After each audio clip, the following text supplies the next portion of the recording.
everybody! I'm here today with a driving lesson on reverse parking using the estimation method.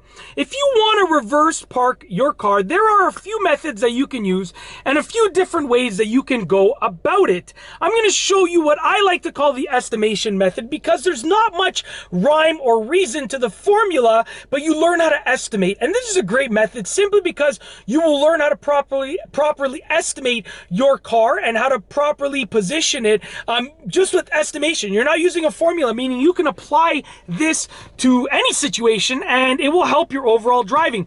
I'm going to put the car in drive, and for the purposes of this video, I'm not going to be focusing so much on explaining the actual safety things that you should be doing, but I am going to be focusing on explaining the actual method. Now, there is a car approaching me from behind. This is usually like a completely empty parking lot, but there's a car approaching me from behind, so we're going to see where they park and we're going to go with that. Nice car. It's an e-Golf. I've actually never seen one of those before. Very simple. Okay, so we're going to choose a spot over here. I'm actually going to choose that spot right there. You can just see it just past the hood right over there. Now, what I'm going to do, I'm going to pull up beside the spot, okay? Obviously, you're going to signal and check your mirrors and check your blind spots, and I'll explain that, but I'm going to pull up beside the spot. Now, that's the spot right there. Now, you can see that the mirror is roughly towards the middle-ish of the spot. At this point, what I'm going to do is I'm going to turn all the way away from the spot. So I'm steering all the way left. Now, obviously, I wouldn't be doing this if there was other cars there. But what I'm going to do at this point now is I'm going to look at the spot, and the spot is actually right there in my rear view mirror. Now I'm going to start steering right. So I steered left at first. Now I'm steering right, and I'm watching my mirrors while looking all around. And I'm just steering the wheel. As you can see, I'm just turning the wheel. I'm maneuvering it so that I get in that spot. Okay? Now, it's very important to understand how to properly estimate how much to turn the wheel when reversing when you're using this method. But basically, I've just steered the car into that spot. Very simple. Take a look right over here. You can see I'm in the spot, pretty much centered. You can see the camera right there, centered. Now, it's very simple. The method is very simple. You basically want to go towards the spot, and you want to steer away from the spot. And I just use the mirror as a little reference. You know, the mirror being roughly in the middle of the spot, but that doesn't really matter.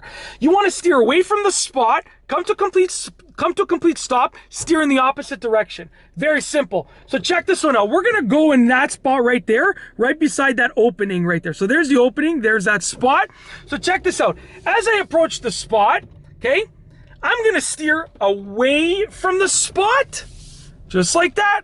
And then now I put the car in reverse, and I'm steering toward, like, the opposite direction, which is, you know, to the right. I steered to the left at first. Now I'm steering to the right, and I'm watching my mirrors to steer the car in the spot. Now, obviously, I'm looking all around, but I'm looking at my mirrors, and my mirrors are showing me when to turn the wheel. And I start straightening the wheel, right? I start straightening the wheel slowly but surely.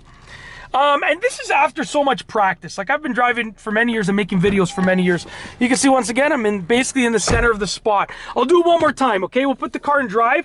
I'm just going to pick any spot. So I'm just driving right here, no problem. We're going to pick this spot right over there, that one right there. So I'm steering away from the spot, right? I steered to the left away from the spot because the spot was on my right, so I steered to the left, put the car in reverse. Now I start steering in the opposite direction, to the right, towards the spot. Okay, and I use my mirrors. I start off with my right mirror in this case, and I start to straighten my wheel as the car gets into the spot. And you can make small little maneuvers back and forth with the wheel. And then once the car's in the spot, that's that, right? I mean, you know, and what I would regularly do is I would use my reverse camera to know exactly when to stop. There's a nice piece of debris. Maybe I'll pick that up before I leave. I don't like littering. Anyways, you can see, once again, I'm roughly in the center of the spot. And that's essentially it. What you want to do is go up to the spot. You want to steer away from the spot, okay? come to complete stop, put the car in reverse, and then steer in the opposite direction, back towards the spot. And use your mirrors as a guide. Now, obviously, you got to signal, you got to check all of your mirrors, you got to check all of your blind spots, you got to look all out the rear of the car, look all around. All of those safety things, you have to do them, but I didn't include them in this video because this is about the method itself. And I don't want to, like if you want to know about all of the safety checks, then just go look up how to reverse park. I'm sure you're going to see a familiar face and hear a familiar voice instructing you on how to reverse park, telling you about all of those safety things. But with regards to the specific method, I decided that I wanted to just sort of show you the method in itself. And that's it. That is basically reversing into a parking spot using the estimation method. It's a very simple reverse parking driving lesson. If you like this video, please be sure to give it a thumbs up. Let me know what you think down below as a comment. And of course, be sure to subscribe for more great videos, more great car and driving videos. I almost messed that up, just like this one. And that's all I have for you today. Thanks for watching.